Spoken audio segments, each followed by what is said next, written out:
माँ की आत्मा एक भावुक कहानी। आज कुछ ज्यादा ही देर हो गई। वैसे तो वो महिला हर रोज 8:30 बजे तक आ जाती है। आज 9:30 बजने को आए, फिर भी नहीं आई। बिना उसके आए दुकान बंद भी तो नहीं कर सकता। उसे वचन जो दिया है। क्या नाम था उसका? इतने दिनों में उसका नाम भी नहीं पूछा मैंने। ये सब बातें रमेश के दिमाग में चल रही थीं। कुछ दिनों पहले ही तो उसने ये डेयरी शुरू की थी। उसकी ये शॉप ज़्यादा बड़ी नहीं थी, जिसमें वो दूध और बाकी मिल्क प्रोडक्ट्स रखता था। उद्घाटन के दिन ही पहली ग्राहक बन एक महिला उसके शॉप पर आई थी। उसकी गोद में एक छोटा सा लेकिन बहुत ही प्यारा बच्चा था। उसने एक दूध की बोतल ली और रमेश से बोली, भैया, अभी मेरे पास सिर्फ 10 रुपए हैं, बाकी के आपको कल दूं तो चलेगा? रमेश ने एक बार उसकी तरफ देखा। गरीब थी बेचारी, गले में मंगलसूत्र नहीं था, माथे पर सिंदूर नहीं। शायद पति मर गया होगा बेचारी का। रमेश ने अंदाजा लगाया। पुरानी मैली साड़ी को कई जगह रफू किया हुआ था। माथे से पसीने की बूंदें बह रही थीं। फिर उसकी नज़र उस मासूम बच्चे पर गई, जिसके मैले चेहरे पर एक निष्पाप थी और अभी-अभी आए 2 दांत उस हंसी को 4 चांद लगा रहे थे। रमेश ने उस महिला की तरफ देखा और बोला, कोई बात नहीं बहन, आप मुझे बाद में पैसे दे देना। बड़े समाधान के साथ महिला ने रमेश की तरफ देखा और बोली, भैया, मैं जरूर आपको कल पैसे दे दूंगी। यही पास में ही उस दूसरी गली में छोटा सा घर है, वहीं रहती हूँ मैं। रमेश मुस्कुराते हुए बोला, कोई बात नहीं बहन, कल पैसे ना हो तो भी चलेगा। जब आपके पास होंगे तब आप दे देना। फिर वह महिला वहां से चली गई। अगले दिन वह महिला पैसे लेकर डेयरी पर आई और पैसे रमेश को देने लगी। रमेश ने पैसे लेने से मना किया और बोला, नहीं बहन, मैं ये पैसे नहीं ले सकता, क्योंकि कल आपने मेरी बोहनी की थी और कल मुझे 2,000 का फायदा हुआ। आप मेरे लिए बहुत लकी साबित हुई, इसलिए यह पैसे मैं नहीं ले सकता। रमेश की कही इस बात से उस महिला को बहुत ज़्यादा खुशी हुई, क्योंकि इतने सालों बाद किसी ने पहली बार उसको लकी कहा था। वरना पति की मौत के बाद तो उसके ससुराल वालों ने उसे पनौती कहकर घर से ही निकाल दिया था। भैया, रात को कितने बजे तक आपकी यह शॉप खुली रखते हैं? महिला ने रमेश से पूछा। 8 बजे बंद कर देता हूँ बहन, रमेश ने कहा। रमेश का जवाब सुनकर महिला का चेहरा उदास हो गया। रमेश को यह समझते देर नहीं लगी। उसने पूछा, कोई समस्या है बहन? अपने बच्चे और अपना पेट पालने के लिए मैं 2 घरों में झाड़ू बर्तन का काम करती हूँ। यह सब काम करके रात को 8:30 बजे घर लौट आती हूँ। तब तक यहाँ आसपास की सभी दुकानें बंद हो जाती हैं और लाचारी से मुझे अपने बच्चे को भूखे पेट ही बहला फुसला कर सुलाना पड़ता है। वह बोल नहीं सकता ना, उसी का फायदा उठाती हूँ। कहते हुए उस महिला का गला भर आया। महिला की बातें सुन रमेश को बहुत बुरा लगा।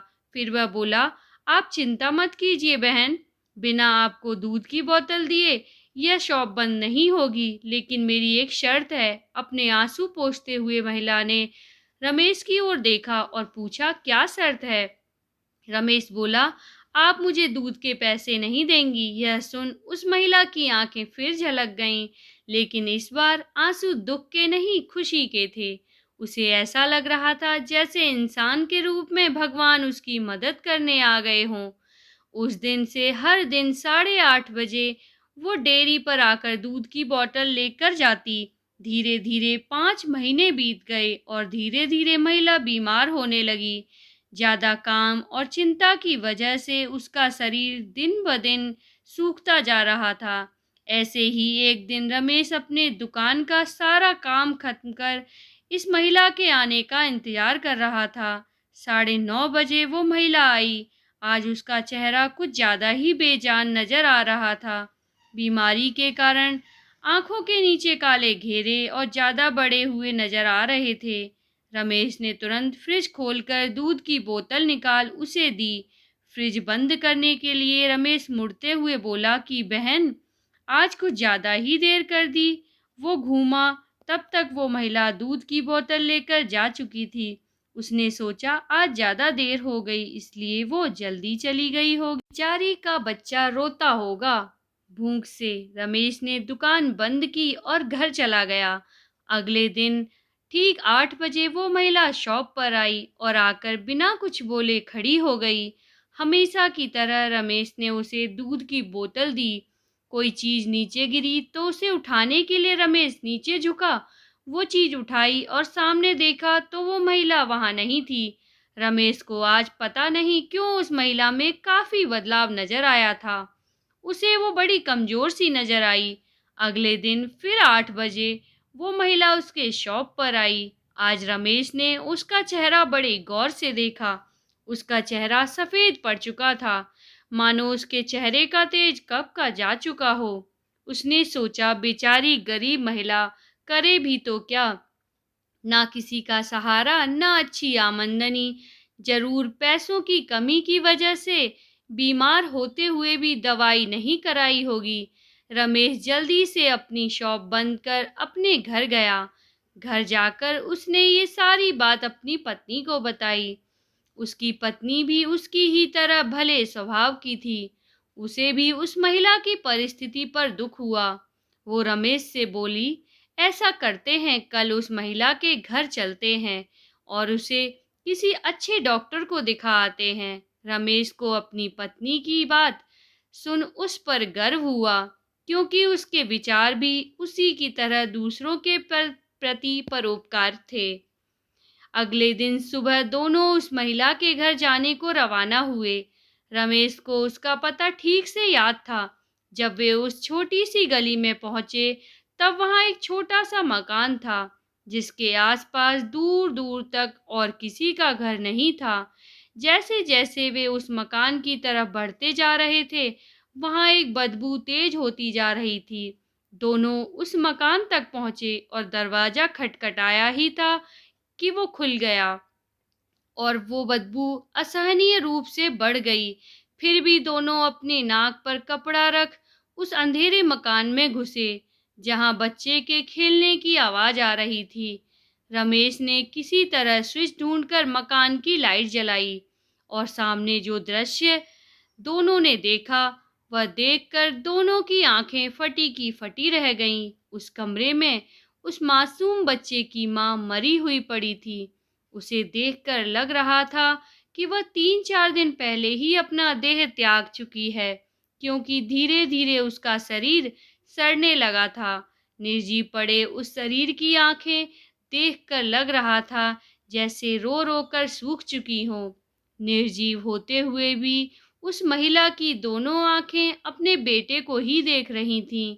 उसका बच्चा भी अपनी माँ की आंखों में देखकर खेल रहा था, और जैसे उसे लग रहा हो कि माँ उसके साथ खेल रही है और उसका पूरा ध्यान उसी पर है। वहीं पास में ही दूध की 3-4 खाली बोतलें पड़ी हुई थीं। यह दृश्य देखकर रमेश और उसकी बीवी दोनों अचंभित रह गए। दोनों के रोंगटे खड़े हो गए। रमेश को अभी भी विश्वास नहीं हो रहा था कि एक मरी हुई माँ अपने बच्चे के लिए उसके पास से दूध लेकर जाती थी। रमेश ने और उसकी बीवी ने उस महिला का विधिवत अंतिम संस्कार किया और उस बच्चे को रमेश ने अपनी बीवी के हाथों में रखा। उसने भी उस बच्चे को बड़े प्यार से लिया और दोनों ने उस बच्चे को गोद ले लिया। रमेश को अपनी पूरी जिंदगी यह ध्यान रहा कि उस बच्चे की माँ अभी भी उसके साथ है और उस पर नज़र रखे हुए है। तो दोस्तों, आज की कहानी कैसी लगी हमें कमेंट करके ज़रूर बताएं और वीडियो को लाइक और चैनल को सब्सक्राइब ज़रूर करें। कहानी सुनने के लिए धन्यवाद।